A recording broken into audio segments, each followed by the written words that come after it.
Exam knowledge ಅಡ್ಡಾ YouTube ಚಾನಲ್ಗೆ ಸ್ವಾಗತ. ಈಗ ಜೂನ್ದಿಂದ ಡಿಸೆಂಬರ್ ವರೆಗಿನ ಒಂದು ರಿವಿಷನ್ ಕರೆಂಟ್ ಅಫೇರ್ಸ್ ಅನ್ನು ನೋಡೋಣ.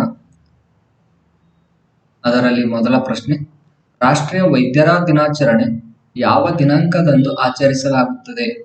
ಇದರ options: A July 1, B July 30, C June 1, D August 1.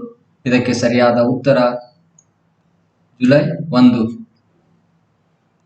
Next ಎರಡನೇ ಕ್ವಶನ್, ಅಂತಾರಾಷ್ಟ್ರೀಯ ಚಂದ್ರನ ದಿನಾಂಕವನ್ನು ಯಾವ ದಿನಾಂಕದಂದು ಆಚರಿಸಲಾಗುತ್ತದೆ? ಇದರ options: A August 23, B July 23, C July 20, D August 20. ಇದಕ್ಕೆ ಸರಿಯಾದ ಉತ್ತರ ಜುಲೈ 20. ನೆಕ್ಸ್ಟ್ ಮೂರನೇ ಕ್ವಶನ್, ಗೃಹಜ್ಯೋತಿ ಯೋಜನೆಯನ್ನು ಯಾವ ಜಿಲ್ಲೆಯಲ್ಲಿ ಚಾಲನೆ ನೀಡಲಾಯಿತು? ಇದರ options: A Mysuru, B Kalaburagi, C Bengaluru, D Shivamogga. ಇದಕ್ಕೆ ಸರಿಯಾದ ಉತ್ತರ ಬಿ ಕಲಬುರಗಿ. ನೆಕ್ಸ್ಟ್ ನಾಲ್ಕನೇ ಕ್ವಶನ್, ವಿಶ್ವೇಶ್ವರಯ್ಯ ಕಬ್ಬಿಣ ಮತ್ತು ಉಕ್ಕಿನ ಕಾರ್ಖಾನೆ ಸ್ಥಾಪನೆ ಆದ ವರ್ಷ ಯಾವುದು? ಇದರ options: A 1933, B 1921, C 1936, D 1923. ಇದಕ್ಕೆ ಸರಿಯಾದ ಉತ್ತರ ಡಿ 1923. ನೆಕ್ಸ್ಟ್, ಇತ್ತೀಚೆಗೆ ಕರ್ನಾಟಕದ ಮೊದಲ ಬ್ರೈನ್ ಮ್ಯಾಪಿಂಗ್ ಪರೀಕ್ಷಾ ಕೇಂದ್ರವನ್ನು ಯಾವ ಜಿಲ್ಲೆಯಲ್ಲಿ ಸ್ಥಾಪಿಸಲಾಗಿದೆ? ಇದರ options: Mysuru, B Belagavi, C Bengaluru, D Kalaburagi. ಇದಕ್ಕೆ ಸರಿಯಾದ ಉತ್ತರ ಸಿ ಬೆಂಗಳೂರು. ನೆಕ್ಸ್ಟ್ ಆರನೇ ಕ್ವಶನ್, ವಿಶ್ವ ಜನಸಂಖ್ಯಾ ದಿನಾಂಕವನ್ನು ಯಾವ ದಿನಾಂಕದಂದು ಆಚರಿಸಲಾಗುತ್ತದೆ? ಇದರ options: A November 15, B July 15, C December 11, D July 11. ಇದಕ್ಕೆ ಸರಿಯಾದ ಉತ್ತರ ಡಿ ಜುಲೈ 11. ಇದನ್ನು ಆಚರಿಸಲು ಕಾರಣ 1987 ಜುಲೈ 11ರಂದು ವಿಶ್ವದ ಜನಸಂಖ್ಯೆ 500 ಕೋಟಿ ತಲುಪಿದ್ದರಿಂದ ಪ್ರತಿ ವರ್ಷವೂ ಜುಲೈ 11ರಂದು ವಿಶ್ವ ಜನಸಂಖ್ಯಾ ದಿನವನ್ನಾಗಿ ಆಚರಿಸಲಾಗುತ್ತದೆ. ನೆಕ್ಸ್ಟ್ ಏಳನೇ ಕ್ವಶನ್, ಜಾಗತಿಕ ಭೂ ಆಯಾಮಗಳ ಬಡತನ ಸೂಚ್ಯಂಕವನ್ನು ಒಂದು ಹೊರಡಿಸುವ ಸಂಸ್ಥೆ ಯಾವುದು? ಇದರ ಆಪ್ಷನ್ಸ್: ಎ ವಿಶ್ವ ಬ್ಯಾಂಕ್, ಬಿ ವಿಶ್ವಸಂಸ್ಥೆ, ಸಿ UNDP, ಡಿ IMF. ಇದಕ್ಕೆ ಸರಿಯಾದ ಉತ್ತರ ಸಿ UNDP. ಅದೇ ರೀತಿ ಭಾರತೀಯ ಭೂ ಆಯಾಮಗಳ ಬಡತನ ಸೂಚ್ಯಂಕವನ್ನು ಹೊರಡಿಸುವ ಸಂಸ್ಥೆ ನೀತಿ ಆಯೋಗ. ನೆಕ್ಸ್ಟ್ ಎಂಟನೇ ಕ್ವಶನ್, ಜಾಗತಿಕ ಶಾಂತಿ ಸೂಚ್ಯಂಕದಲ್ಲಿ ಮೊದಲನೇ ಸ್ಥಾನವನ್ನು ಪಡೆದುಕೊಂಡ ದೇಶ ಯಾವುದು? ಇದರ options: A Iceland, B Finland, C Denmark, D Norway. ಇದಕ್ಕೆ ಸರಿಯಾದ ಉತ್ತರ ಎ ಐಸ್ಲ್ಯಾಂಡ್. ನೆಕ್ಸ್ಟ್ ಒಂಬತ್ತನೇ ಕ್ವಶನ್, ಜಾಗತಿಕ ಶಾಂತಿ ಸೂಚ್ಯಂಕದಲ್ಲಿ ಭಾರತದ ಸ್ಥಾನವೆಷ್ಟು? ಇದರ options: A 127, B 126, C 125, D 145. ಇದಕ್ಕೆ ಸರಿಯಾದ ಉತ್ತರ ಬಿ 126. ಅದೇ ರೀತಿ ಒಂದು ಲಿಂಗ ಅಸಮಾನತೆ ಸೂಚ್ಯಂಕದಲ್ಲಿ ಭಾರತವು 127ನೇ ಸ್ಥಾನ ಪಡೆದುಕೊಂಡಿದೆ. ನೆಕ್ಸ್ಟ್ 10ನೇ ಕ್ವಶನ್, ದೇಶದ ಮೊದಲ ಕೃತಕ ಬುದ್ಧಿಮತ್ತೆಯ ಸುದ್ದಿವಾಚಿಕೆ ಯಾವುದು? ಇದರ options: A Lisa, B Soundarya, C Sophia, D Sana. ಇದಕ್ಕೆ ಸರಿಯಾದ ಉತ್ತರ ಡಿ ಸನಾ. ಅದೇ ರೀತಿಯಲ್ಲಿ ಕರ್ನಾಟಕದ ಮೊದಲ ಕೃತಕ ಬುದ್ಧಿಮತ್ತೆಯ ಸುದ್ದಿವಾಚಕಿ ಸೌಂದರ್ಯ. ಒಡಿಶಾದ ಮೊದಲ ಕೃತಕ ಬುದ್ಧಿಮತ್ತೆಯ ಸುದ್ದಿವಾಚಕಿ ಲೀಸಾ. ನೆಕ್ಸ್ಟ್ 11ನೇ ಕ್ವಶನ್, 2023ರ G20 ಶೃಂಗಸಭೆಯ ಮೊದಲ ಶೆರ್ಪಾ ಸಭೆ ಎಲ್ಲಿ ನಡೆಯಿತು? ಇದರ options: A Hampi, B Varanasi, C Udaipur, D Surat. ಇದಕ್ಕೆ ಸರಿಯಾದ ಉತ್ತರ ಸಿ ಉದಯಪುರ್. ಭಾರತದಲ್ಲಿ ಇತ್ತೀಚೆಗೆ 18ನೇ ಶೃಂಗಸಭೆ G20 ಶೃಂಗಸಭೆ ನಡೆದಿದ್ದು ಅದರ ಮೊದಲ ಶೆರ್ಪಾ ಸಭೆಯನ್ನು ಉದಯಪುರದಲ್ಲಿ ಆಯೋಜಿಸಲಾಯಿತು.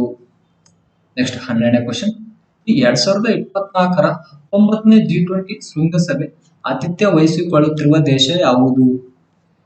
ಇದರ options: A Bharat, B Dakshina Africa, C Argentina, D Brazil. ಇದಕ್ಕೆ ಸರಿಯಾದ ಉತ್ತರ ಡಿ ಬ್ರೆಜಿಲ್. ಅದೇ ರೀತಿ 18ನೇ G20 ಶೃಂಗಸಭೆ ಆಯೋಜಿಸಿದ ದೇಶ ಭಾರತ. ನೆಕ್ಸ್ಟ್ 13ನೇ ಕ್ವಶನ್, ಅಮೃತ್ ಭಾರತ್ ಯೋಜನೆ ಯಾವುದಕ್ಕೆ ಸಂಬಂಧಿಸಿದೆ? ಆಪ್ಷನ್ಸ್ ಎ ದೇಶದ ಬಸ್ ನಿಲ್ದಾಣಗಳನ್ನು ಪುನರ್ ಅಭಿವೃದ್ಧಿಪಡಿಸುವುದು, ದೇಶದ ರೈಲು ನಿಲ್ದಾಣಗಳ ಪುನರ್ ಅಭಿವೃದ್ಧಿಗೆ, ಸಿ ದೇಶದ ರಸ್ತೆ ಸಾರಿಗೆ ಅಭಿವೃದ್ಧಿಗೆ, ಡಿ ದೇಶದ ಬಂದರುಗಳ ಅಭಿವೃದ್ಧಿಗೆ. ಇದಕ್ಕೆ ಸರಿಯಾದ ಉತ್ತರ ಬಿ ದೇಶದ ರೈಲು ನಿಲ್ದಾಣಗಳ ಪುನರ್ ಅಭಿವೃದ್ಧಿಗೊಳಿಸುವುದು ಇದರ ಮುಖ್ಯ ಉದ್ದೇಶವಾಗಿದೆ. Next 14ನೇ question. 2022ರ ಹುಲಿಗಣತಿ ಪ್ರಕಾರ ಭಾರತದಲ್ಲಿರುವ ಒಟ್ಟು ಹುಲಿಗಳ ಸಂಖ್ಯೆ ಎಷ್ಟು? ಇದರ options A 2975, B 3500, C 3682, D 2682. ಇದಕ್ಕೆ ಸರಿಯಾದ ಉತ್ತರ ಸಿ 3682. ಅತಿ ಹೆಚ್ಚು ಹುಲಿಗಳನ್ನು ಹೊಂದಿರುವ ರಾಜ್ಯ ಮಧ್ಯಪ್ರದೇಶ್. ಕರ್ನಾಟಕವು 2ನೇ ಸ್ಥಾನವನ್ನು ಹೊಂದಿದೆ. ನೆಕ್ಸ್ಟ್ 15ನೇ ಕ್ವಶನ್. ಭಾರತದ ರಾಕೆಟ್ ವುಮೆನ್ ಯಾರಾಗಿದ್ದಾರೆ? ಇದರ options A C Thomas, B N Swathi, C Kalpana Chawla, D Ritu Karidhal. ಇದಕ್ಕೆ ಸರಿಯಾದ ಉತ್ತರ ಡಿ ರಿತು ಕರಿದಾಳ್. ರಿತು ಕರಿದಾಳ್ ಅವರು ಭಾರತದ ರಾಕೆಟ್ ವುಮೆನ್ ಆಗಿದ್ದಾರೆ. ಅದೇ ರೀತಿ ಕ್ಷಿಪಣಿಯ ಮಹಿಳೆ ಎಂದರೆ ಟೆಸ್ಸಿ ಥಾಮಸ್ ಅವರು ಆಗಿದ್ದಾರೆ. Next 16ನೇ question. ಚಂದ್ರಯಾನ 3 ಯೋಜನೆಯ ಉಪಗ್ರಹ ಯಾವ ರಾಕೆಟ್ ಮೂಲಕ ಉಡಾವಣೆ ಮಾಡಲಾಗಿದೆ? ಇದರ options A LV-M3 M4, GSLV M3, C PSLV C-57, SSLV. ಇದಕ್ಕೆ ಸರಿಯಾದ ಉತ್ತರ LV-M3 M4. ನೆಕ್ಸ್ಟ್ 17ನೇ ಕ್ವಶನ್.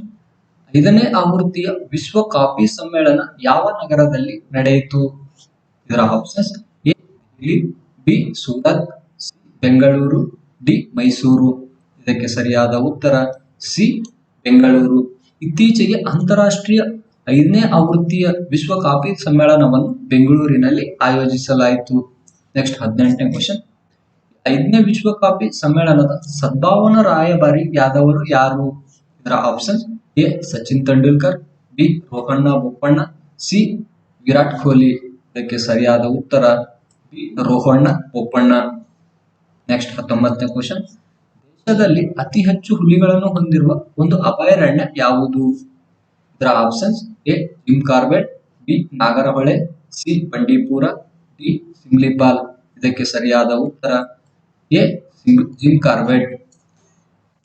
ಜಿಮ್ ಕಾರ್ಬೆಟ್ ರಾಷ್ಟ್ರೀಯ ಉದ್ಯಾನವನದಲ್ಲಿ ಒಟ್ಟು 260 ಹುಲಿಗಳಿವೆ.